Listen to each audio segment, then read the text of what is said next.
Okay, two particles A and B of mass 5 kilograms and 9 kilograms respectively are connected by a light inextensible string passing over a smooth light pulley as shown in the diagram. Initially the particles are held at rest with the string taut. The system is then released. Calculate the acceleration of particle A and the tension in the string. Now of course you've got this string here connecting the object A. So A is of mass 5 kilograms. So that weight, if you think about it, well, if the mass is 5 kilograms, the weight will be 5 times g, so 5g. And object B is heavier, yeah, it's got 9 kilograms, so the weight then would be 9 times g. Now what you'd expect if this system was released, then of course this would fall, wouldn't it, and that would rise. You'd expect that sort of motion to take place, yeah, so this would accelerate upwards, okay, but then this side of the string would accelerate downwards, okay, because this is the heavier object, okay, and it's all connected. Now what's really good about it is that they tell us that the pulley is smooth here, okay, so what that means, if it's smooth, then it doesn't affect the string, okay, so we can say the tension is the same all the way throughout the string. If it was a rough pulley, then the tension either side would differ, so that's really important there. But there is tension because in the string, and if you think about it here, the tension here, okay, is holding this 5 kilogram mass, okay, in place. It's stopping it from falling to the ground, isn't it? Okay.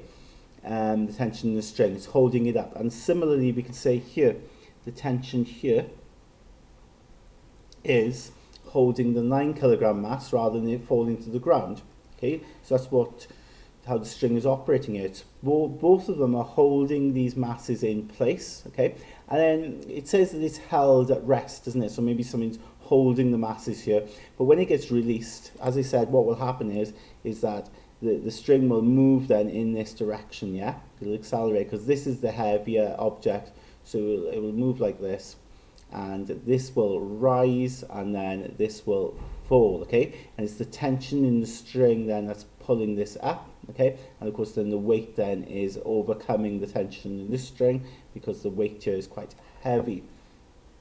This of course we label A, and this we will label B, okay? Couple of other things to note as well, really important. It says that the string is inextensible. What that means is the string can't stretch. So if you think about an elastic band is extensible. You can extend it, you can stretch it.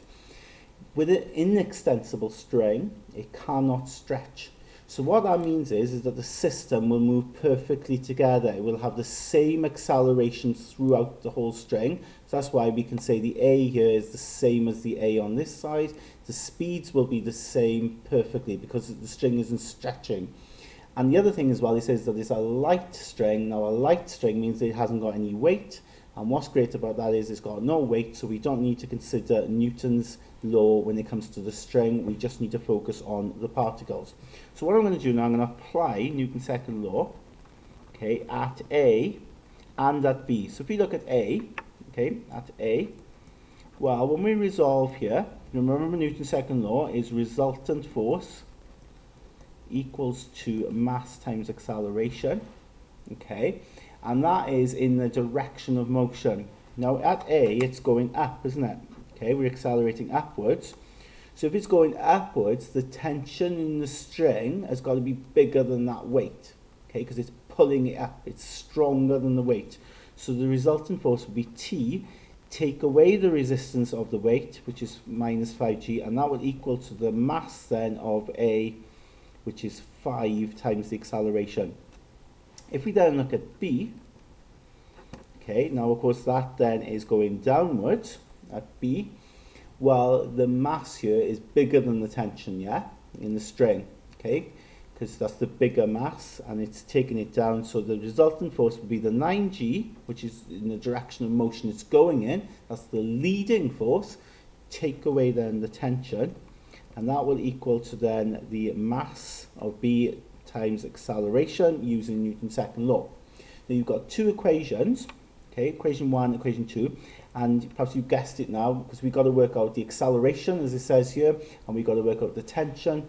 We're going to solve these simultaneously, simultaneous equations. Now, when you solve these simultaneous equations, what's really good about the setup is you just need to add them. Watch what happens when you add them. So on the left-hand side, you've got t minus 5g here. If I add then this equation, so I'm doing 1 add 2. So I've got this, add this. So this, add this, equals then on the other side 5a add 9a. And what you'll find happens then is when I add these two together, the t's will cancel. That t cancels with the minus t. So you end up having minus 5g add 9g is 4g. And 5a plus 9a is 14a. Okay, so then you can work out your a. So you just do 4 times 9.8, which is equal to 14a. So then you've got 4 times 9.8, which is 39.2, equals 14a. And then you've got a will be 39.2 divided by 14. Okay, so we take the 14 over and we can work out the acceleration. So I do it on my calculator. I get 2.8. Now, of course, acceleration meters per second squared. Okay, so you've got the acceleration. All you need to do then is plug it into 1 to work out the tension. So sub it in 1. So you've got t, take away 5g. Now, of course, g is 9.8, equals then to 5 times the acceleration, which is 2.8. So you get t equals to 5 times 2.8, and if you take that over, plus 5 times 9.8, you get your tension to be 63, I think I've got here, 63 newtons.